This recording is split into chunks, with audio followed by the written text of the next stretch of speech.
तो आज बात करते हैं मनोविज्ञान की दुनिया की एक सबसे बड़ी और दिलचस्प बहस के बारे में। ये एक ऐसी वैचारिक टक्कर थी जिसने हमेशा के लिए एक सवाल बदल दिया कि हम इंसान बोलना सीखते कैसे हैं। चलिए इस दिमागी दंगल की कहानी में उतरते हैं। ये सवाल सुनने में तो बहुत सीधा साधा लगता है, पर इसका जवाब उतना ही घुमावदार है। जरा सोचिए, एक छोटा बच्चा जो कुछ वक्त पहले तक सिर्फ कुछ आवाजें निकाल सकता था, वो देखते देखते कैसे इतने मुश्किल वाक्य बनाने लगता है, कैसे वो अपने विचारों को दुनिया के सामने रखने लगता है। अब पहली नजर में जो सबसे आसान जवाब दिमाग में आता है वो है नकल। यानी बच्चे अपने आसपास लोगों को सुनते हैं, उनके शब्द पकड़ते हैं और बस उन्हें दोहराने लगते हैं। मनोविज्ञान में इसी सोच को, इसी थियोरी को बिहेवियरिज्म या व्यवहारवाद कहा जाता है। लेकिन क्या हो अगर ये मामला इतना सीधा हो ही ना, अगर कहानी में एक बड़ा ट्विस्ट हो?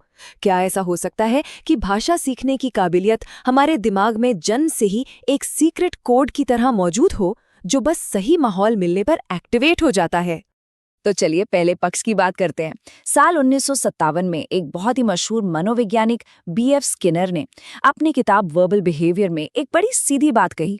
उन्होंने कहा, भाई देखो, भाषा कोई रहस्य या जादू नहीं है, ये तो बस एक सीखी हुई आदत है, जैसे हम कोई भी दूसरी आदत सीखते हैं। स्किनर के हिसाब से ये पूरा प्रोसेस 3 आसान स्टेप्स में होता है। पहला, बच्चा दूध शब्द को दूध की बोतल से जोड़ना सीखता है।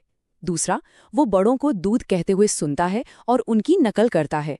और तीसरा, जब वो सही बोलता है तो उसे इनाम मिलता है, शायद दूध या एक प्यार भरी मुस्कान। इसे ही पॉजिटिव रीइंफोर्समेंट कहते हैं, जो उसकी इस आदत को और पक्का कर देता है। तो इस नज़रिए से देखें तो बच्चे का दिमाग एक खाली स्लेट की तरह है, एक ब्लैंक कैनवस, और उसका माहौल, उसके आसपास के लोग उस खाली स्लेट पर धीरे धीरे भाषा लिखते हैं। मतलब सब कुछ बाहर से आता है, अंदर पहले से कुछ भी नहीं होता। अब ये थ्योरी सुनने में तो एकदम परफेक्ट लगती है ना, बिल्कुल लॉजिकल। पर जल्द ही इस खूबसूरत सी थ्योरी में कुछ दरारें नजर आने लगी। कुछ ऐसे सवाल उठने लगे जिनका जवाब स्किनर का मॉडल नहीं दे पा रहा था। बच्चों को अक्सर ऐसी ग्रामर की गलतियां करते हुए सुना होगा। अब एक मिनट रुककर सोचिए, क्या उस बच्चे ने कभी किसी भी बड़े को मैं पार्क जाया कहते हुए सुना होगा? बिल्कुल नहीं। तो फिर सवाल ये उठता है कि अगर वो सिर्फ नकल कर रहा है तो उसने ये सेंटेंस बनाया कैसे? और बस इसी एक पॉइंट पर स्किनर की थ्योरी डगमगाने लगती है। ये साफ हो जाता है कि बच्चे सिर्फ रट्टू तोते नहीं हैं, वो सिर्फ सुने हुए वाक्यों को दोहराते नहीं, वो भाषा के नियमों को अपने आप समझकर नए एकदम ओरिजिनल सेंटेंस बनाते हैं। तो ये क्रिएटिविटी, ये बनाने की क्षमता आ कहाँ से रही है? इसी एक सवाल ने एक क्रांति को जन्म दिया, और उस क्रांति के हीरो बनकर उभरे एक भाषाविद नॉम चॉम्स्की। 1959 में चॉम्स्की ने स्किनर की थ्योरी को सीधे सीधे चैलेंज किया और एक ऐसा क्रांतिकारी आइडिया सामने रखा जिसने सच में मनोविज्ञान की दुनिया में भूचाल ला दिया।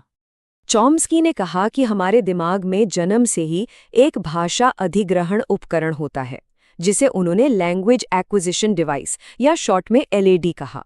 अब ये कोई असली की चिप या मशीन नहीं है, ये दिमाग का एक इनबिल्ट सिस्टम है जो खास तौर पर सिर्फ भाषा सीखने के लिए ही बना है। इसे ऐसे समझ सकते हैं जैसे जब हम कोई नया कंप्यूटर लेते हैं तो उसमें ऑपरेटिंग सिस्टम पहले से ही इंस्टॉल्ड होता है ना?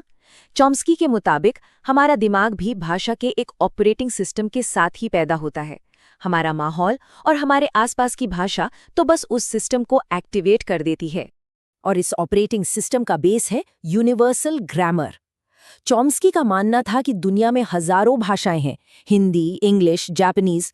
ऊपर से भले ही सब अलग दिखें, पर अंदर से उन सबका एक बुनियादी ढांचा, कुछ बेसिक नियम एक जैसे ही हैं, जैसे हर भाषा में संज्ञा और क्रिया होती है। तो हमारा दिमाग इन बेसिक रूल्स को पहचानने के लिए पहले से ही प्रोग्राम्ड होता है। चॉम्स्की यही नहीं रुके, उन्होंने भाषा की परतों को और गहराई से समझाते हुए एक और मजेदार आइडिया दिया। उन्होंने कहा कि जो वाक्य हम बोलते हैं और जो मतलब उनके पीछे छिपा होता है, वो 2 अलग अलग लेवल हैं। जैसे एक सेंटेंस है, मैंने रंगीन कपड़े खरीदे। ये है सतही संरचना, यानी वो शब्द जो बोले गए, लेकिन इसके नीचे छिपी है गहरी संरचना जिसमें बहुत सारी जानकारी है। जैसे कितने कपड़े, कौन कौन से रंग के, कहाँ से खरीदे। चॉम्स्की के मुताबिक हमारा दिमाग इन गहरे मतलबों को बड़ी आसानी से समझने और बनाने की क्षमता रखता है। तो अब हमारे सामने दो बिल्कुल अलग-अलग विचार हैं। एक कहता है कि भाषा बाहर से अंदर आती है, माहौल से सीखी जाती है। दूसरा कहता है कि नहीं, भाषा तो अंदर से बाहर आती है, ये हमारी बायोलॉजिकल विरासत है। चलिए, दोनों की सीधी टक्कर करवाते हैं। ये टेबल इस पूरी बहस का सार है। देखिए, स्किनर का अप्रोच बाहरी व्यवहार पर है, जबकि चॉम्स्की का दिमागी अंदरूनी प्रक्रियाओं पर।